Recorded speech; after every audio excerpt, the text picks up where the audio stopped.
जेव्हा ना दिवस होता ना रात्र, ना भूमी होती ना आकाश,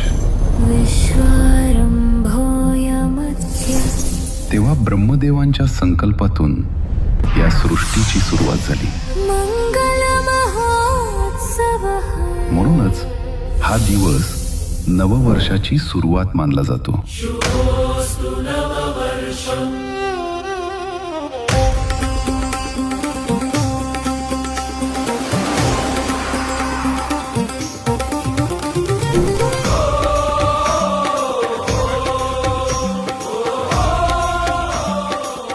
प्रभू श्रीरामांचे अयोध्येत पुनरागमन केवळ विजय नव्हता, तर सृष्टीच्या व्यवस्थेला पुन्हा संतुलित करणारा तो क्षण होता.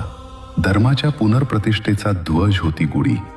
तीच गुढी उभारली गेली जेव्हा राजा शालिवाहनांनी असंभव विजय मिळवला. हा उत्सव पिकाबद्दलचा आभार आहे. कडुलिंब